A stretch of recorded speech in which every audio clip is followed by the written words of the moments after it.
In mercy, sees on what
Hallelujah.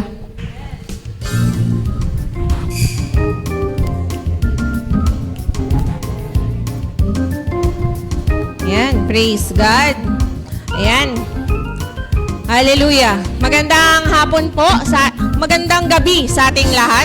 Salamat sa ating worship team na pinangunahan tayo sa ating worship para sa Panginoon. Alam niyo po, yung worship team, napagod ako para akong kasama sa worship team.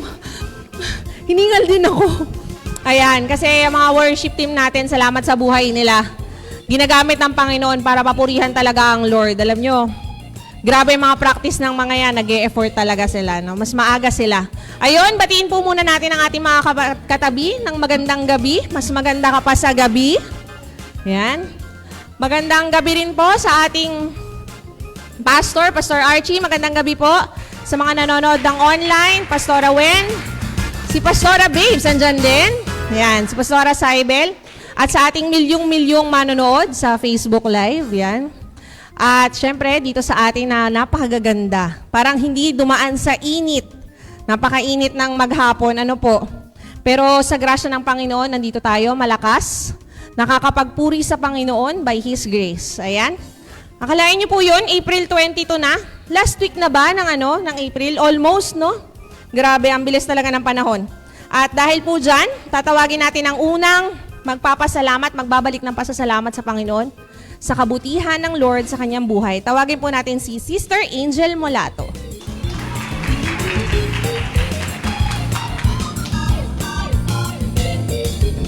Good evening po. Nagulat naman po ako bigla, Ate Madem. Ayun, ako po yung nagpapasalamat sa Lord sa masayang linggo ito, lalo na po nung linggo na kahit di po ako nakaabot ng umaga dito sa Tansa. Though nakabihis na po ako, hindi lang po ako pinayagan talaga kasi wala pong kasabay and delikado daw po. So ayun, nakakalungkot. Pero nakaka-attend naman po ako sa Santol, which is thank you po sa Lord. And yung isa ko pong na-invite, umattend ulit siya. Kaya, ayun, thank you rin po sa Lord. And sa patuloy po na pagprotekta niya sa family ko and pagpaprovide, especially po last week na sobrang talagang kapos po kami kung tutuusin. May times po na talagang napapasakit na lang ng ulo si mama kung paano iba-budget or what. And now, parang biglang okay na ulit kasi may trabaho na ulit si papa. And ayun, thank you po talaga sa Lord. And right now din po, thank you po sa Lord kasi nakarating po ako dito. Kasi kanina po, hindi ko po talaga alam kung makapunta po ako dito or what. Kung papayagan po ba ako kung mag-isa ako or what. Buti na lang po, nag-reply po si Ayen. Thank you so much po kay Ayen. Ayun, nag-reply po si Ayen before pa po ako hindi payagan ni mama. Nung time na nagdadalawang isip po si mama kung papayagan niya po akong pumunta or hindi, nag-reply po si Ayen. Kaya ayun, pinayagan po ako and nandito po ako ngayon. And ayun po, thank you po sir. Yun lang po. Sa lahat ng bagay, kumikilos talaga ang Panginoon, no? So, hindi po ng Lord na payagan ka talaga. At nakakatuwa na sa murang edad ni Ate Angel ay nagagamit na talaga ng Lord na mag-share. O, diba? So, patuloy lang, ipanalangin natin na patuloy na maka-attend ng gawain ng Panginoon ng iyong invite. At tatawagin po natin, ito yung na-miss nating lahat nung linggo, no? Si Ate Baby. Ayan. Kabahan na naman yan.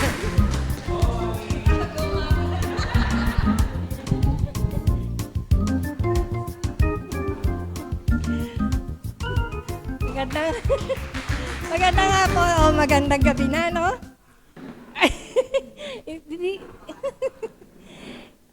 Sabi nga, na-miss nyo raw ako noong linggo. Ay ako naman talagang hindi ako makaano noong linggo. Maaga akong bumangon at kasi ayoko lang na matatanong, bakit nasasan sina Chacha, sina ano. Kaya na lang ako, online na lang ako. Nagpapasalamat ako dahil nga, ang sabi ni Angel, yung mga financial na pero nagpapasalamat ako yung apo ko, umuwi.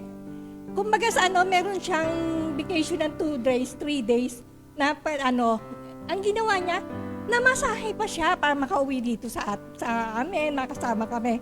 Ang sabi ko nga, anak, sabi ko gano'n, ilang OT mong gagawin yan, yung mga ginastos mo. Kasi mga 3 days siya talagang binigay todo niya sa family.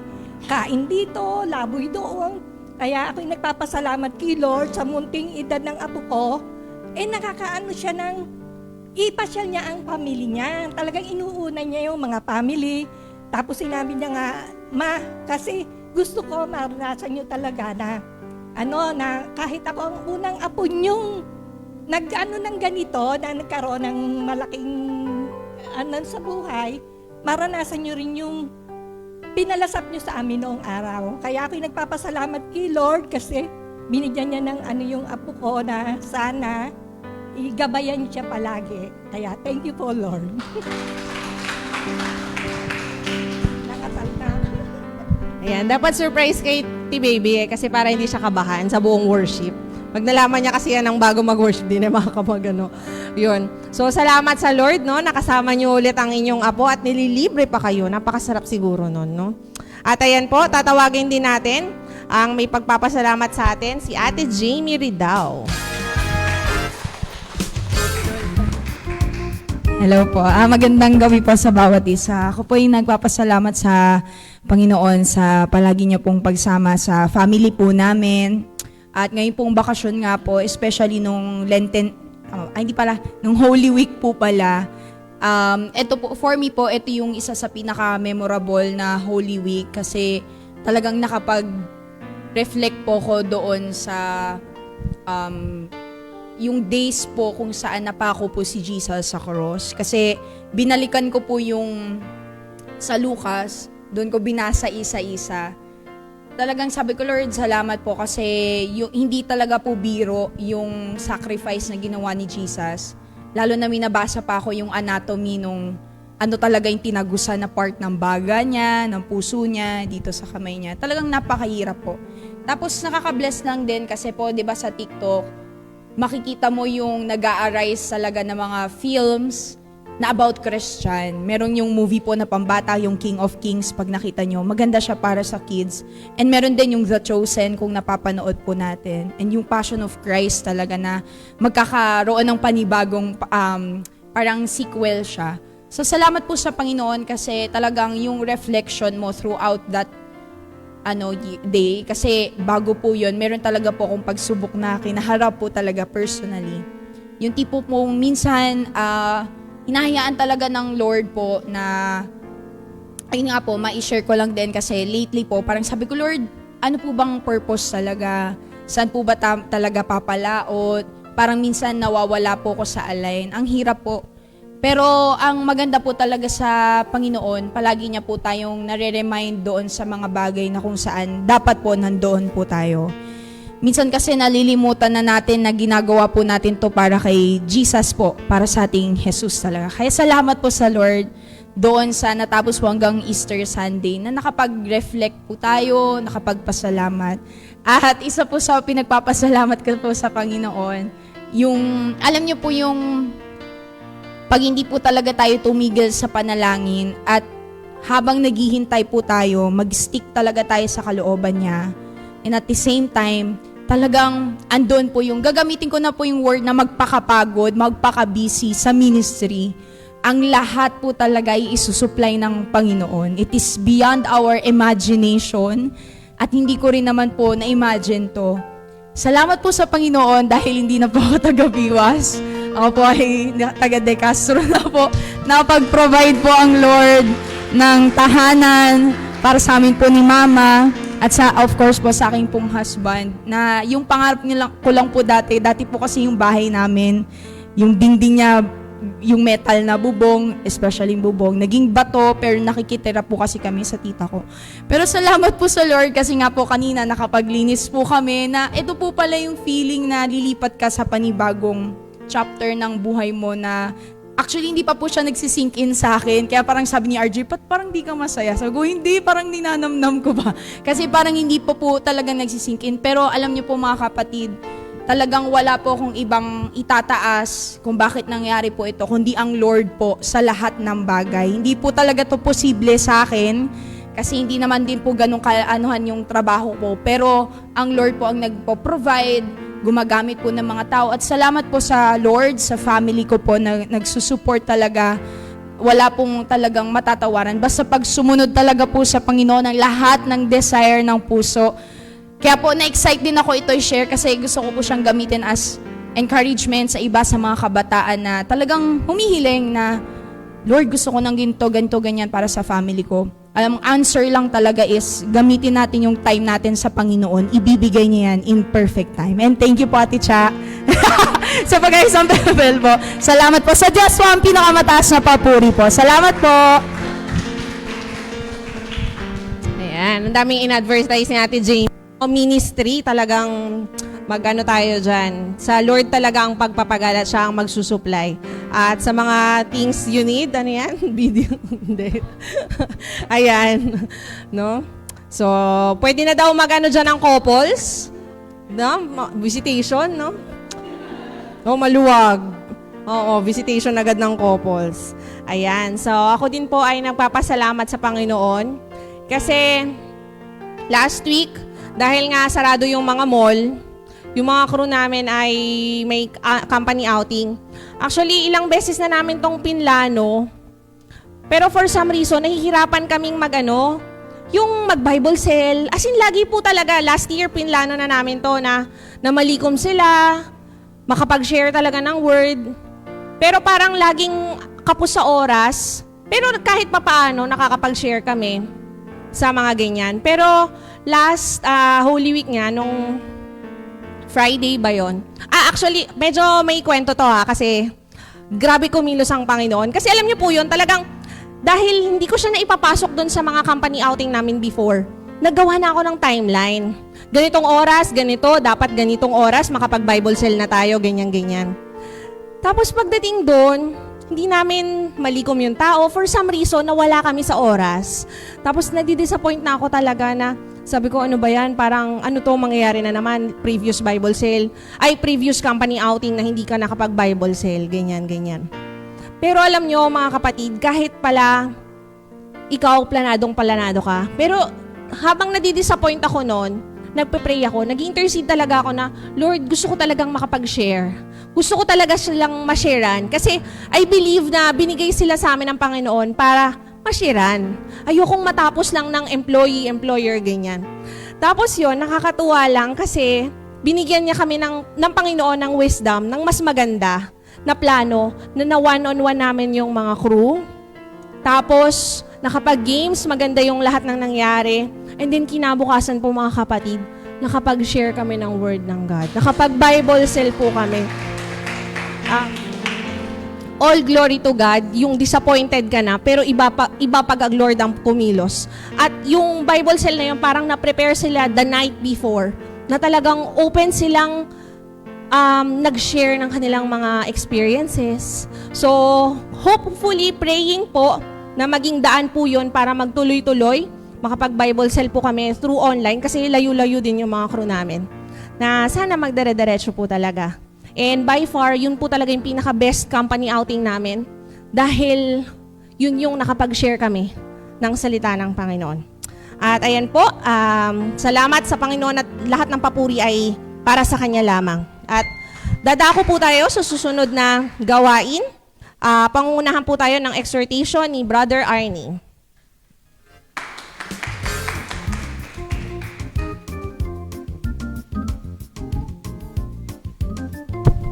Ayan po, isang mapagpalang gabi po sa bawat isa. At ako rin po yung nagpapasalamat muna sa Panginoon dahil katulad ng huli kong pasalamat, tambay pa rin po ako hanggang sa ngayon. Thankful sa Panginoon kasi sabi ko nga, I didn't expect po na ganito ko katagal mawawalan ng trabaho. Expected ko mga pinakamatagal na isang buwan.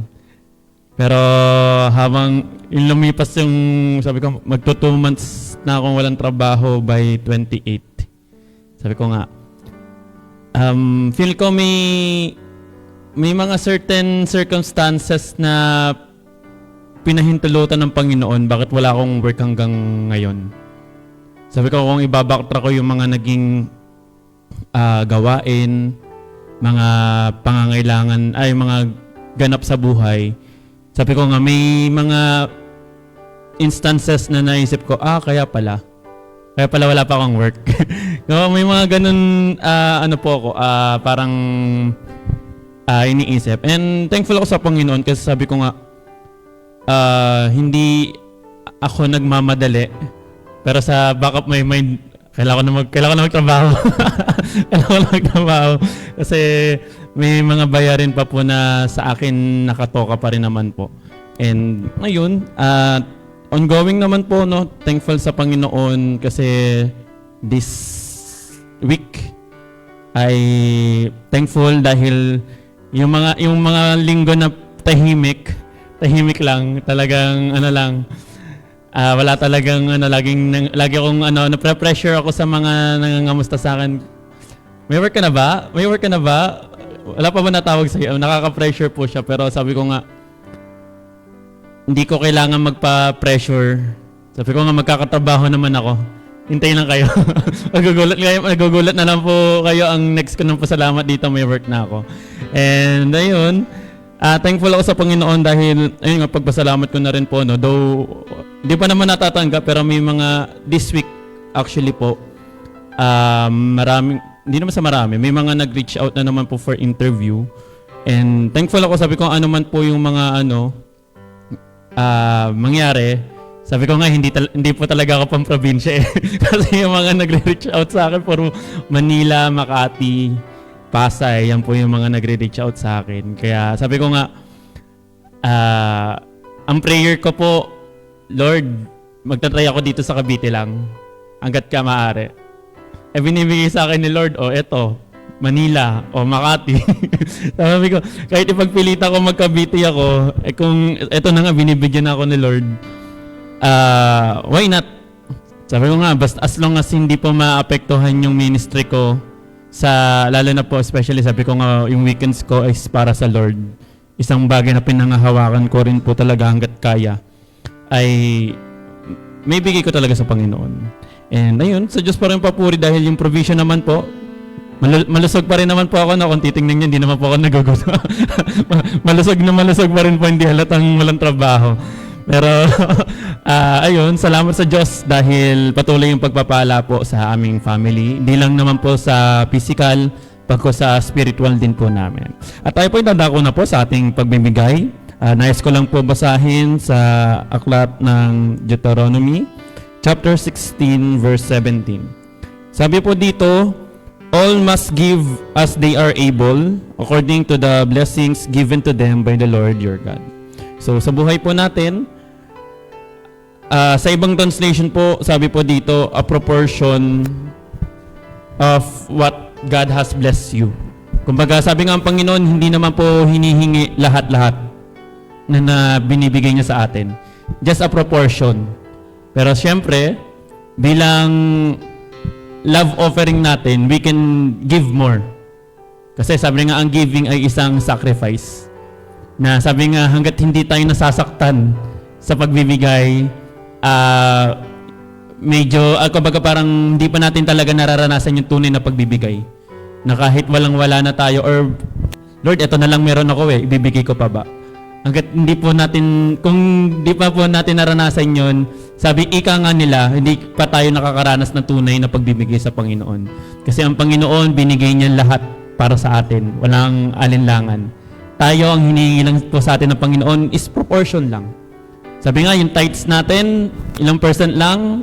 10% lang po. Yung 90 ay sa atin. Pero sabi nga, yung offering natin sa Panginoon is according kung ano yung natanggap natin sa Panginoon. Nasa sa atin po, no? Ang Panginoon, hindi tayo pinipilit na magbigay. Pero syempre, as anak ng Diyos, na nais tumulong sa kanyang ministeryo at sa kanyang misyon, makatulong sa mga gawain, ay we need the love in giving. Kasi sabi nga doon, you can give without loving, but you cannot love without giving. So sa bawat pagbibigay natin sa Panginoon, let's always put love. Kasi doon natin napapakita na isang way ng pagpapakita natin sa Panginoon yung ating pagmamahal ay sa pamamagitan ng ating pagbibigay. So ayan po, inahiya ko po ang bawat isa na tayo po ay magbigay sa ating Panginoon. And it shall come back to you. Good measure, pressed down, shaken together, and running over again. And it shall come back to you. you give to the Lord. When you give to the Lord. When you give to the Lord. Amen. Sige po, raise po natin ating kamay. Panalangin po natin ating mga kaloob sa ating Panginoon. Yes, Lord, hallelujah. Pinupuri, pinasasalamatan namin kay Panginoon. Tunay nga po, Panginoon, maraming salamat sa mga pagpapala, Panginoon, na patuloy na pinagkakaloob mo sa amin, sa aming pamilya, sa aming trabaho, sa aming mga businesses, Panginoon. We continue to thank you for the blessings, Panginoon. Hayaan mo itong mga kaloob na binigay namin magamit sa ikalalago, Panginoon, ng iyong iglesia, magamit sa bawat ministeryo, Panginoon, sa mga taong humahayo, Panginoon, upang magampanan namin, Panginoon, yung Great Commission, Panginoon, na may hayag namin ang iyong salita sa buong dako ng mundong ito, Panginoon. Patuloy, makatulong rin po, Panginoon, sa aming simbahan, sa aming pagpapatayo rin po, Panginoon, ng aming iglesia. Patuloy na ikaw po ang magpala sa bawat anak mo, Panginoon, na buong puso na nagbigay, Panginoon. At patuloy na sa bawat isa na nagkakaloob, Panginoon, hindi lamang po maging blessing dito sa simbahan, bagkus maging blessing rin po, Panginoon, sa mga taong nakakasalamuhan namin sa pang-araw-araw. Kaya muli, binabalik po namin sa inyong pinakamataas na papurit pa sa salamat. Sa pangalan ni Jesus, lahat ay masabi ng Amen.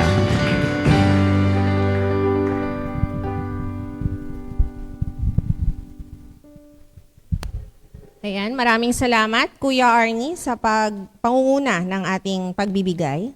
At ngayon po, dadako po tayo sa magbabahagi ng ating salita.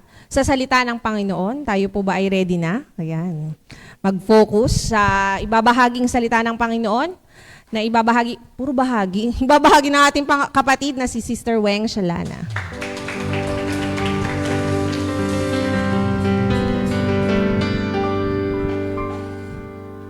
Ayan po, magandang gabi po sa bawat isa.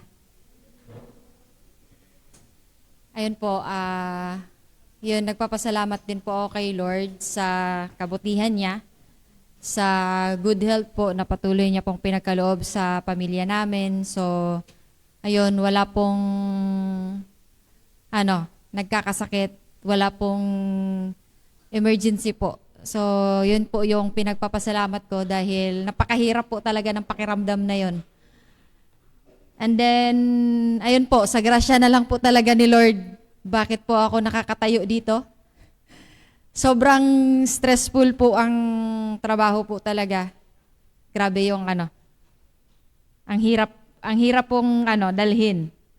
Pero salamat sa Lord dahil doon sa 4 na araw na pahinga, ayun, naka-recover. Pero ayun, parang nag-start na naman, binabayo na naman ng sobrang So, sabi ko nga, pwede bang mag-quit dito sa trabaho na to?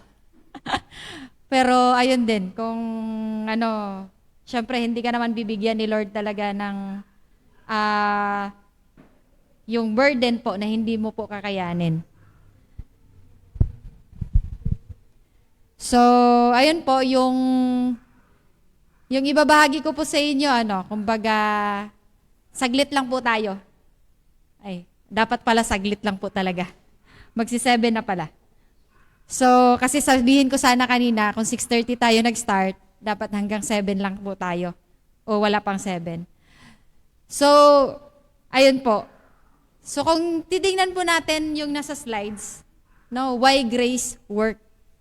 So, actually, yan kumbaga, ang nahirapan po talaga akong mag-digest po talaga kung paano ko po siya i-share. Kasi ang dami pong nagpa-pop up sa akin while preparing po ng topic na to. So, ang daming delete, palit na naman. So, ayun po. Pero, ito po, bakit po kaya why? Why grace works? So, bakit kaya yung grasya nag-work po sa atin, yung grasya ni Lord? Tapos, yung sumunod na slides dyan is how. So, ayun po. So, ayun. Bear with me po. So, kung babasahin po natin yung verse na to, na wherein paulit-ulit na pong na-share po talaga from 1 sharing pa lang po na ano na po talaga ito. So, sa 2 Corinthians 12:9, my grace is sufficient for you, for my power is made perfect in weakness. So, ayun po, purihin po ang Diyos po sa kanyang salita. I will invite you po na mag-pray muna tayo bago po tayo magsimula. Ama naming makapangyarihan, Lord, ako pa ay humihiling sa iyo, Lord, ng guidance, Lord God, sa oras na to while I'll deliver your word, Lord God. Gamitin mo lang po akong daluyan ng iyong salita, Lord God. At ikaw lang po ang maitaas, Lord, sa oras na to, Lord God. Bigyan mo ako ng wisdom, Lord God, na ma-share ko po itong salita mo, O Diyos. And even doon sa mga nakikinig, Lord God, patuloy, Lord, na bigyan mo sila, Lord God, ng wisdom and knowledge to digest, Lord God, kung ano po yung napakinggan po nila, Lord God. Lord, patuloy, ikaw lang po ang aming tinataas sa oras na to, Lord God, hanggang sa matapos itong gawain na to, Lord. Bigay mo sa amin, Lord, yung peace of mind, Lord God, and even yung focus, Lord, sa gawain na to, Lord God, na mawala po lahat ng mga distractions, Lord. And even, Lord, magkaroon po sila ng attention, Lord God, sa pag-uusapan namin. And even, Lord, magamit po nila, Lord, sa kanilang pang-araw-araw na buhay, Lord God. Lord, sa iyo lang namin tinataas ang oras na to, Lord God. In Jesus' mighty name, amen. So, ayun po. So, yung pangalawang slides po is how grace work in our life. So, meron po akong dalawang in-identify po na pinaka-key factor po talaga na ano yung nangyayari pag sa atin as human, kung ang grasya ni Lord ay nagtatrabaho po talaga doon sa natin, sa buhay natin. So, yung una po is, it changes our perspective or outlook in life. So, yun po talaga yung mababago po talaga yung pananaw mo sa buhay. Kung ang grasya ng Lord ay kumikilos po talaga sa atin. So, bakit? So, yun na lang po. Gagamitin ko na lang po yung mga personal experience. Even sa inyo po siguro talaga is na kumbaga, nararanasan nyo rin. So, alam nyo, yung mga in doubtful situation po talaga, hindi mo alam sa sarili mo talaga na kakayanin mo ba. Pero, dahil nga po, naranasan natin yung grasya ni Lord na nag-work po sa sarili natin.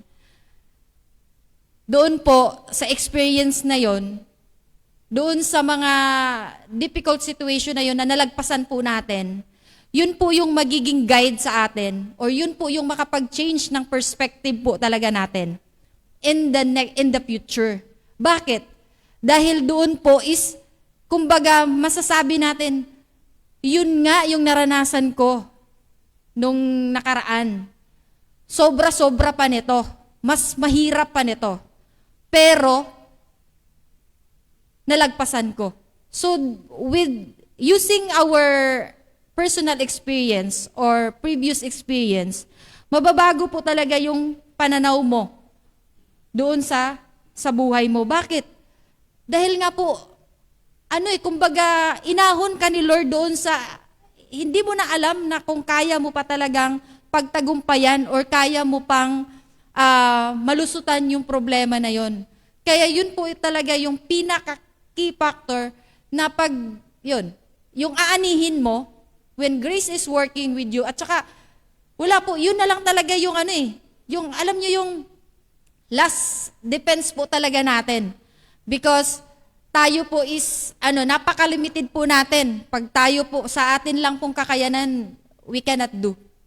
Kasi, ayun nga, siguro naman, na-experience na natin lahat dito, kahit naman siguro sa mga estudyante, mga ganyang edad, kumbaga, meron talagang time na masasabi natin na, bakit ko nalagpasan to? So, yun. Kumbaga, ganun pala, malalagpasan din pala yung ganun kahirap. Kasi lagi po nating tatandaan po, wala pong binigay si Lord po sa atin na obstacles, hindrance, problems na hindi po talaga natin napagtagumpayan. Because His grace is sufficient enough po talaga to surpass. So, kailan po ba, di ba ang sabi nga doon sa verse, ang grace po ni Lord mag-work po sa atin in times of weakness. Yung nandoon po tayo sa down na situation. Hindi po natin mararanasan yung grasya ni Lord when we are in high, energy po na nandun masaya po tayo. Because we cannot recognize His grace with that. Hindi po kailangan din eh. Diba? Kaya binigyan po ng emphasis talaga doon sa verse, in weakness we can feel or we can experience the grace of the Lord. Sumunod po is mindset change or yung attitude natin. Mababago po talaga dahil sa grasya ni Lord. Dahil alam nyo yung mga bagay na sa akin personally po, hindi ko din alam eh. Hindi ko masagot bakit nangyayari or bakit nagbago bigla. Yung the way na makipag-usap ako sa tao, the way na, alam nyo po yun sa work po kasi, ito po talaga yung struggle ko, na hindi ko alam paano kumausap ng tao na hindi po sila masasaktan or matouch yung ego, yung pride nila. Hindi ko po talaga alam yan. Kumbaga, sabi ko nga, kanina nga nung galing ako sa production area, pag akyat ko, sabi ng ship manager ko, "Ma'am, tingnan mo nga tong chat ng yung member niya." Sabi ko, oh Diyos ko Lord. Sabi ko, hindi ko po kayang sagot, hindi po kita kayang tulungan. Sa totoo lang po. Bakit? Pakiramdam kasi ng tao yan eh. Kasi ang dun is, depressed daw siya. Hindi siya napasok because he is depressed. Ano yung rason? It's bullying. Bullying wherein, when we ask, hindi po niya mapinpoint kung sino. So napakahirap pong gawan. Tapos alam mo yun, nagda-doubt siya sa sarili niya, nahihiya sa sarili niya. Kasi nga po, yun sa just to share po, para maintindihan niyo po. Sa company po kasi namin, bawal pong magsombrero, bawal po yung relo, bawal po lahat ng accessories po pag nandun ka sa production. Bakit? Kasi pwede po siyang humalo doon sa magiging non-tobacco related materials po siya. So ngayon, di bawal po yung nakasombrero. Siya kasi, wala po siyang, ganun po. So, ngayon, ang sagot ko lang doon, kasi meron po akong co-managers na panot or walang buhok. Kaya ang sagot ko po, sorry po sa word. No. So, ang sagot ko po sa kanya, ibig sabihin pala, ganto, yung dalawang manager namin, hindi na rin po sila confident na ganun. Kasi, mas po talaga yung sa kanila. So, yun po yung given na example ko, na wherein meron na po akong kinausap niyan, pero hindi ko po talaga siya kayang, ma-convince. Because it's not my expertise po talaga. No? So, ang ginawa ko po, mayroon naman pong human resource na department. So, kinausap ko yung human resource manager. Sabi ko, tulungan mo nga ako dito dahil ganun. Pero, alam niyo po yun, na-amaze po talaga ako. Bakit nung kaming dalawa ang kumausap, observer lang ako, alam mo yun, napakasmooth ng usapan nila, nag-agree agad, na hindi na po niya ini-insist na magsombrero siya. So, sabi ko, naku, sayang, wala kasi ngayon yung ang sabi ko na lang talaga sa ship manager ko, I'm sorry, I cannot help. Tapos, ayun, pinatawa ko na lang po siya, dahil nga po dun sa pero of course, yung wisdom, yung ni Lord, nililing po talaga ako na, madali lang po yan. Pag papasukin mo yan, kausapin namin kasama yung HR manager para maayos natin yan. Ang bilis lang po yan. Within 15 minutes, mag-agree po yan. So, ayun po. Alam niyo po yung ano na yun, by the grace of God, alam mo yun na hindi mo kaya sa sarili mo. Of course, hindi naman ibig sabihin kasi na pag hindi mo kaya, ano na, wala na talaga. So, binibigyan ka ni Lord ng wisdom o yung paraan para matulungan mo yung team member mo na nag-struggle din siya doon sa case na yon. So, yun yung ano talaga na, kumbaga, magkaroon ka ng mindset change kung doon sa pinapadanas po ni Lord sa'yo is, alam mo yon, ma-amaze ka. So, kaya, syempre, ano po ba yung ano doon? Message doon, mindset change. So, nati-change po yung mind ko na kaya yan, wala pong mahirap dyan. Kumbaga, kung hindi ko po kaya, mayroon pong gagawa na iba dyan para maayos po siya. So, ibig sabihin, magkaroon ka ng mindset change or attitude na walang negative thinking. Ibig sabihin, lahat po positive. Bakit? Dahil po sa grasya ni Lord talaga. Dahil isipin mo kung kumbaga, alam nyo yun, nung sinabihan po ako ng ganon, at una, sinabi ko, naku, wala akong maitulong sa'yo dyan, talaga pag ganyan po ang ano. Pero, bago po natapos yung conversation namin, hindi ko po siya naiwan na naging hang po sa kanya or nagiging ano lang, yung alam mo yun na wala pa rin siyang kasagutan or hindi pa rin niya alam kung ano yung gagawin niya. So, ayun po yung ano talaga, with regards to grace of God. Pag yun na po yung gumalaw talaga sa buhay natin, we will be amazed po talaga how God is controlling us. Ayun po. So, of course, doon sa perspective change, mayroon po kasing ano talaga, pag nagbago po yung perspective, maliit pala, no? Pag nagbago po yung perspective po natin, of course, yung pamumuhay po natin talaga, magbabago po. No? So, bakit? Dahil nagbago na yung pananaw mo eh. Na lahat po ay, para sa'yo is, wala pong imposible. So, that's why you are keep on trying things, new things, to improve your lifestyle.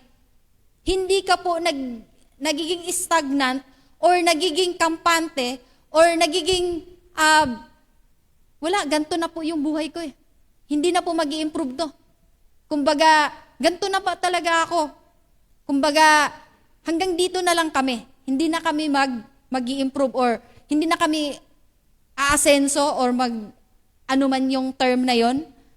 Because, when you believe in God, you will experience His grace na wala pong imposible po talaga. Kaya po tayo po, Christian, because we are believing God, ayun po, siguro naman wala pong Christian na nagugutom. No?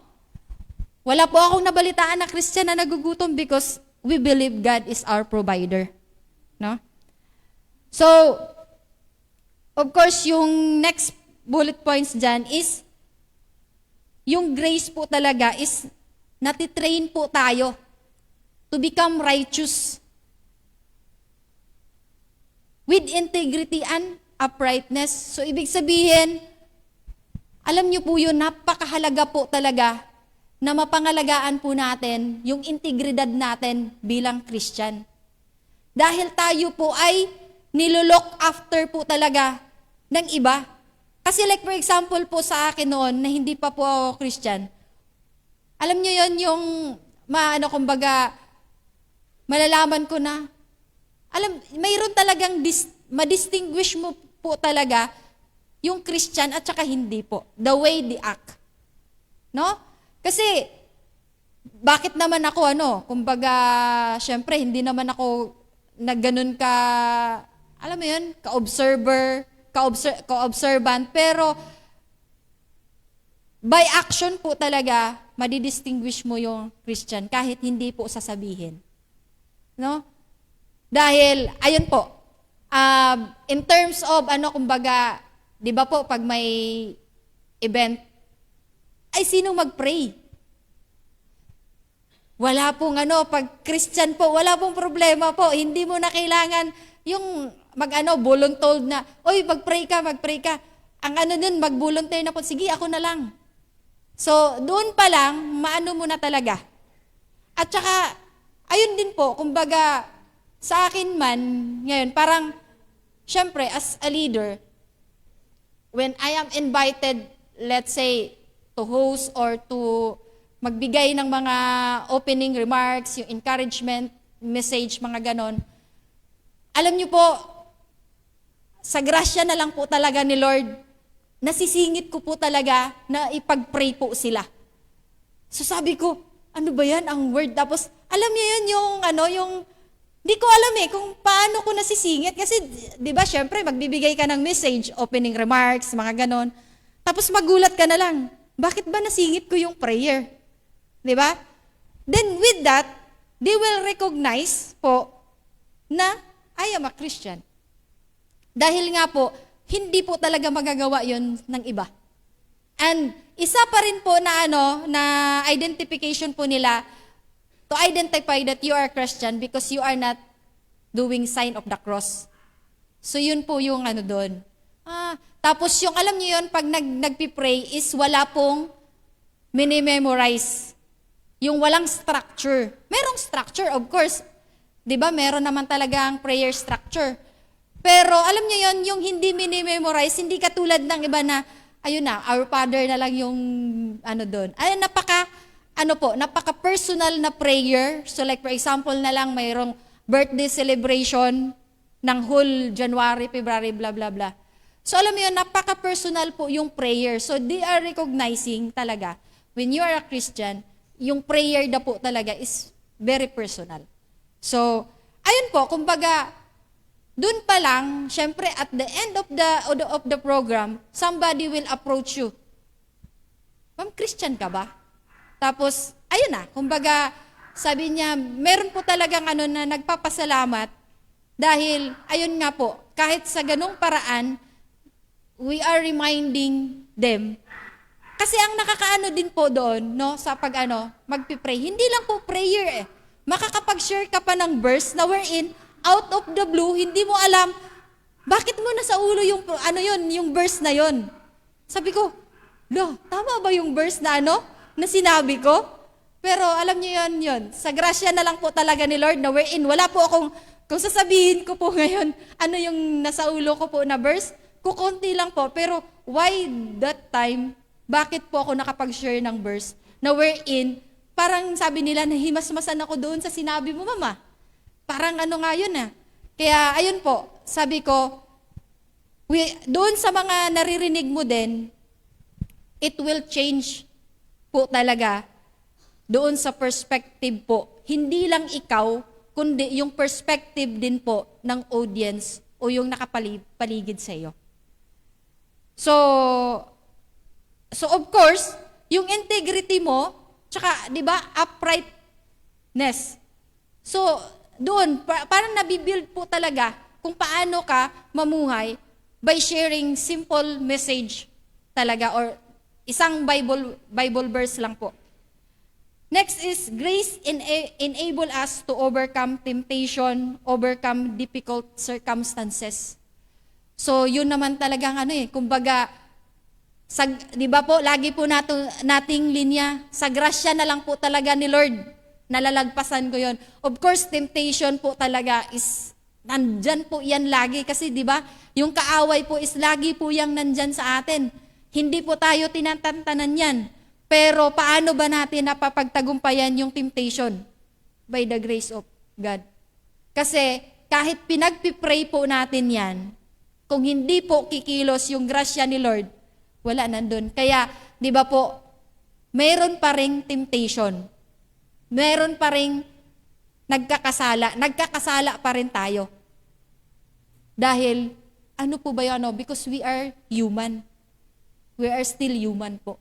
Kasi kung hindi po tayo nagkakasala, hindi na po tayo human. No? At saka wala pong makakagawa noon na hindi magkakasala, kundi si Lord lang po talaga. So, ayun po. So, next po is mindset change. So, bakit ba yung mindset natin nagbabago? Dahil din po yan sa spiritual gifts. Yun po talaga yung na hindi mo siya mawari talaga. Paano ipapaliwanag yung spiritual gifts? Ako nga sa totoo lang, paano ko ba maipaliwanag? Bakit ako nakakapag-share dito? Diyos ko po, siguro naman, naintindihan po ng lahat na hindi po madali pong mag-share po talaga dito sa harap. Napakahirap po. Alam ko naman yung iba din, kahit nga pastor na mahinahirapan pa rin mag-share ng ng Word of God So, ayun na lang po talaga. It's because God provide us with the spiritual gifts to fulfill God's purpose. Bakit ba? Dahil hindi po tayo ginawa lang dito sa mundong ito, or we are here because of ourselves. We have purpose po to share. So, yun naman po talaga Wala po, sinabi po talaga yan na yung purpose po natin is to share the gospel of God. Next is, of course, yung spiritual gifts na yon, it empower us to serve others and share the gospel. Ibig sabihin, sabi ko nga, we are not created only by us, but we are created to share to others or to serve others. Yun po talaga ang purpose po natin dito sa mundo. The next is, why mindset change? Because of the Holy Spirit transformative power. So, siguro naman sa atin din, yung sinasabing transformative power, grabe yung Holy Spirit po talaga mag-transform. Dahil, di ba po, like for example na lang po sa sa pag, di ba, nag-altar call or nagwo-worship tayo during worship night. Alam niyo yun, sino po ba yung nagtatransform sa atin na mag-worship kay Lord? Alam niyo yun, bakit ba ganun yung emotion natin? Kaya ba natin yun na bakit umiiyak tayo? Bakit yung iba sumisigaw? Bakit yung iba is sumasayaw, tumatalon? Because of the transformative Holy Spirit transformative power. By His grace, doon po kasi natin napapakita yung paano natin pinipraise si Lord. Na wherein, yun din po talaga ang purpose po natin to worship and praise Him. Pero kung sa sarili lang po natin, we cannot worship God. Galing sa puso natin talaga. Kung wala po yung kung hindi po tayo tinatransform ng Holy Spirit. We cannot do. Bakit? Dahil naranasan ko po yan Bakit nung una ba? Kung wala ka pa talagang connection din po sa Lord, you will not be transformed. Totoo po yan. Dahil syempre, nung una parang, natingin ako, bakit ganun sila? Siguro naman, yung iba na, yung Christian na po siguro pinanganak or pero kami po na hindi po Christian pinanganak, hindi po kami nagsimula doon.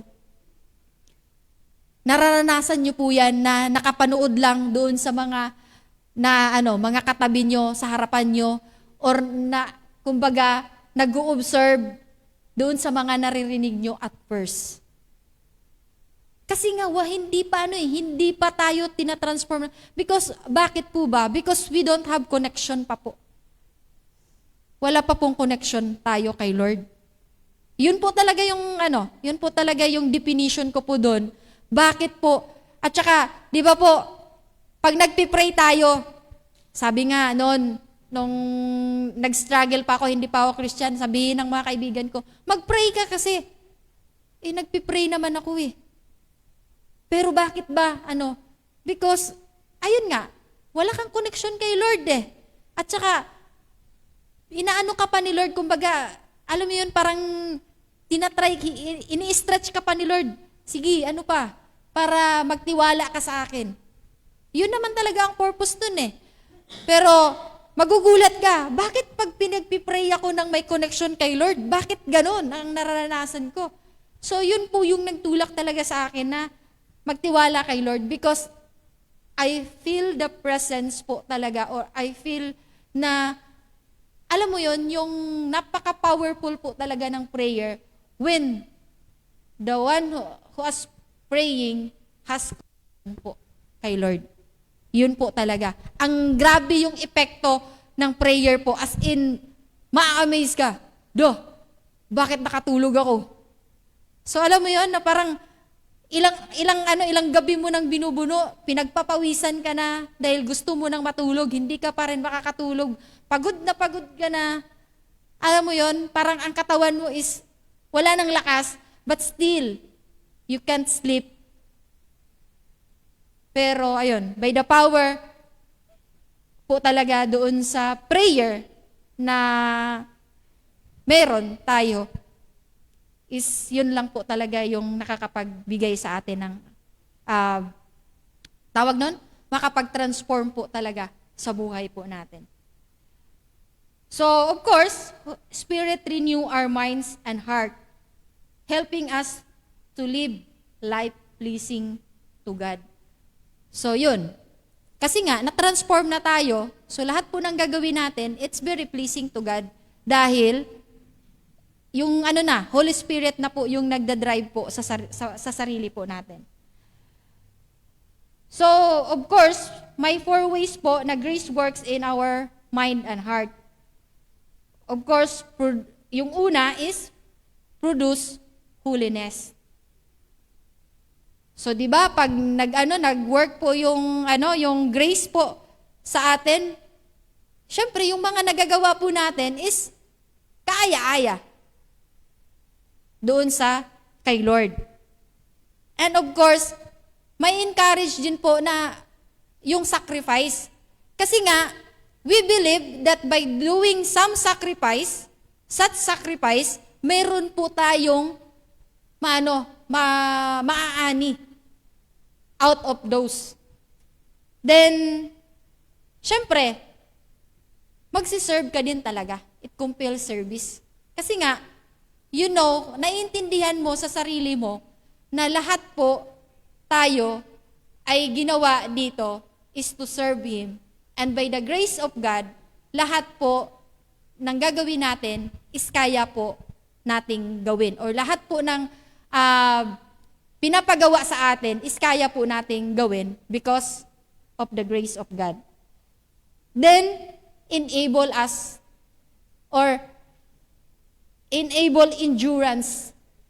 So, di ba, pag doon, nai-endure tayo, kumbaga, habang na-experience natin, dahil, di ba, ma-experience nga natin yung grace during weakness. So, of course, pag na-overcome natin yung part na yon, we are, kumbaga, na-stretch po tayo. So, lumalakas po tayo. So, di ba po? So, yun po yung 4 ways grace work in our mind and hearts. So, ayun lang po yung ma-share ko po sa inyo sa gabing ito. Praying po na, ayun, kumbaga, na-impart ko po sa inyo yung message na binibigay po ni Lord sa gabing ito. So, ayun po. So, tayo po ay manalangin. Ama naming banal, Lord, salamat po, Lord, sa wisdom and knowledge, Lord, na pinagkaloob mo sa akin, Lord, na nag-deliver po ng message mo. And even doon sa mga nakikinig, Lord God, Lord, patuloy, Lord, na pagpalain niyo po sila, and even sa akin, Lord, sa aking pamilya, sa bawat isa po, Lord, na naririto, and even, Lord, yung nasa online, Lord, na nakikinig, Lord, patuloy, Lord, pagpalain mo po ang bawat isa sa amin. And even, Lord, sa panahong ngayon, Lord God, na sobrang init, Lord, patuloy, Lord, na yung protection mo, Lord, ay pagkaloob mo sa bawat isa sa amin. Ilayo mo po kami sa anumang klaseng kapahamakan, sakit, Lord God, and even sa anumang klaseng incident, Lord God, na pwede po naming maranasan. Lord, especially Lord sa time na to, Lord God, na yung election, Lord God, ay paparating. Lord, patuloy, Lord, na bigyan mo po kami ng enough na protection, Lord, against doon sa mga masamang gawa ng kaaway, Lord God. And even, Lord, i-prepare mo po ang lahat, Lord God, ng mamamayang Pilipino to choose the right candidates, Lord God, na maihalal po, Lord God, sa aming bansa. Sa ngayon pa lang, Lord, we declare victory, Lord God. And even, Lord, sa aming temporary, Lord, na paghiwa-hiwalay, Lord, ingatan mo po kami. And even, Lord, sa lahat po ng aming gagawin, ay ikaw po yung mag-guide sa amin. Lord, sa iyo lang namin in-entrust ang gabing ito. In Jesus' mighty name, Amen.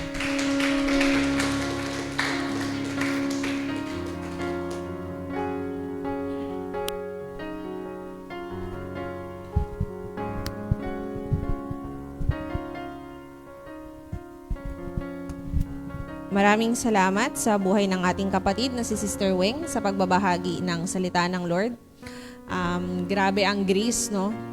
Pag ang grace talaga ang kumilos sa buhay natin, may equip tayo, matitrain tayo, it enables us, at meron talagang transformation. Parang magugulat ka kung iisipin natin, babalikan natin yung dating tayo. Ang laki na pala talaga ng pinagbago. Hindi sa our own might, pero dahil nilalakaran natin yung grasya ng Panginoon. Nakaka-amaze lang din talaga. Actually, nakaka-amaze kung paano kumilos ang Lord sa mga weaknesses natin. Kung ano yung weakness natin, bakit ganun, dun talaga tayo ginagamit. Kasi ang Lord talaga ang nagbibigay ng power sa atin to do that. At yun, palakpakan po natin ng Panginoon.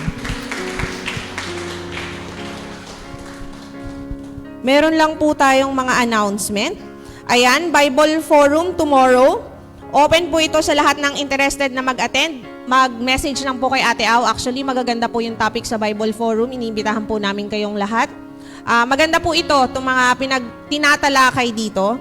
And ang couples po ay mayroong program this Saturday, Franchise Expo. Bivisit po tayo doon para magkaroon tayo ng mga ideas sa pagnenegosyo. Sa mga gusto pong sumama, dito po magkikita-kita sa church. Ayan.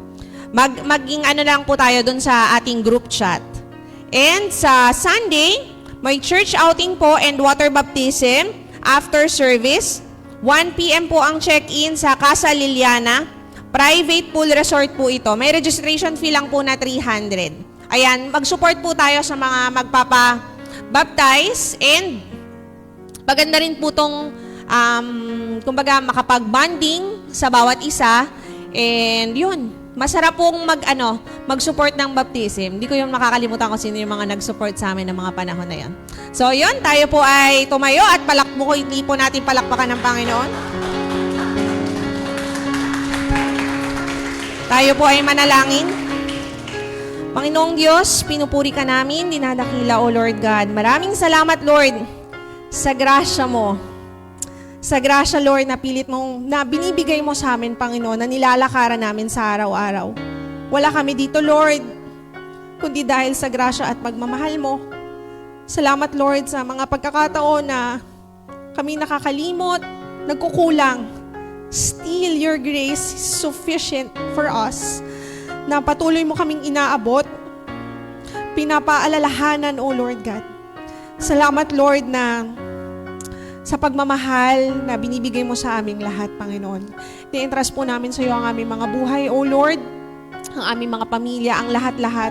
At dalangin po namin, Lord, na sa mga tinatalakay, ma-empower ng grace, Lord, yung aming service sa iyo, yung aming ministry sa iyo, at makapag-share kami, Lord, ng blessing, higit sa lahat, Lord, ng gospel sa mga taong nakapaligid sa amin.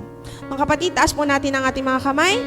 May the strength of God sustain us. May the power of God preserve us.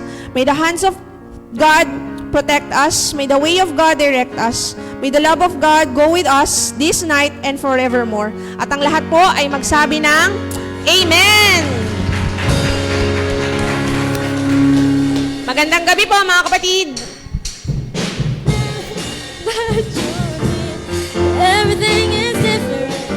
everything is. I know I'm not the same. My life you changed. I wanna be with you. I wanna be with now that you're near. Everything is different. Everything's so different, Lord. I know I'm not the same.